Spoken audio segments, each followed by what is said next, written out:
Sigurisht tash nëse kthehem në atë realitetin e këtij ibadeti dhe e përmendëm që ky ibadet duhet të banë ndryshim në jetën e besimtarit, nuk i takon askujt, nuk i takon një muslimani që të shkon në haxh dhe kur të kthehet me cilësitë e njëjta, me veset e njëjta, me gabimet e njëjta.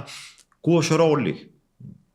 Ku është efekti? Ku është ndikimi i gjithë atij ibadeti që është bë, nëse është bë për hir të Allahut Azza wa Jall. Ne në një kohë, po ndoshta edhe sot në disa raste në formë humori, ju thuhet njerëzve që po edhe autobusi ka shkuar në haxh. Kur kanë shkuar njerëz më herët me autobus, edhe kuferi, ajo çanta ka qenë në haxh, a ka qenë?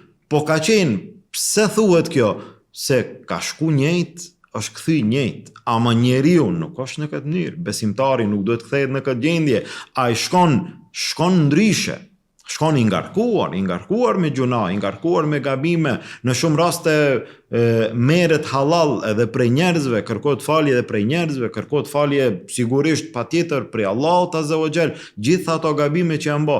Tash është kthy njeriu në një jetë të re, në një libër, në një fletë të bardhë, të kthehet tash edhe një herë që ta mbulon atë, ta ngarkon me gjitha ato gabime që i ka pas në të kaluarën, atëherë shet që haxhi i këtij njeriu nuk e ka pas efektin që duhet ta ketë. Apo ky njeri nuk e ka realizuar haxhin ashtu si kërkohet. Se ai i cili kthehet haxhi, domethënë në vendet tona që quhet haxhi, ai tash vetëm se duhet të jetë një lloj shembulli, duhet të jetë një lloj modeli. Ne çdo herë përmendim modeli jon i gjithë neve është Muhamedi sallallahu alaihi wasallam. Laqad kana lakum fi rasulillahi uswatun hasana. Ju e keni shembull model Muhamedin sallallahu alaihi wasallam. Mirë, po kjo çka nën kupton? Tash ne mos jemi model për askand.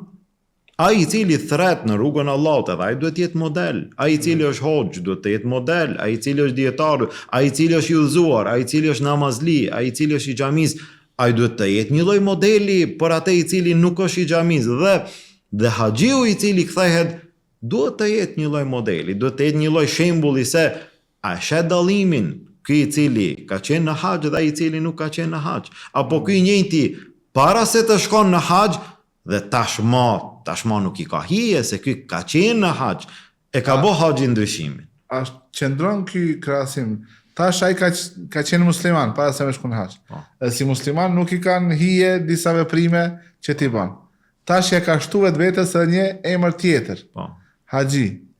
Do të thonë është dyfishu përgjithësia edhe duhet më dyfishu edhe kujdesi. Sigurisht. Që mos të bëhemi, kjo është ai transformimi personal i cili kërkohet prej njeriut kur të shkon në atë udhëtimin e haxhit, në atë ibadet kaq të veçantë dhe kaq të dobishëm për besimtarët. Sigurisht. Këtu kur flasim ne sikur nuk është fjala për një njeri, nuk është fjala për një musliman, tash bëhet fjala miliona njerëz. Nëse shkojmë tash në atë mënyrën e realizimit të haxhit efektiv, llogarit tash, sa kanë qenë në haxh? 3 milion, 4 milion. Kur do të kthehen këta 4 milion në vendet e tyre tjerë, të ndryshuar, jo siç kanë shkuar në fillim, tash kthehen ndryshe.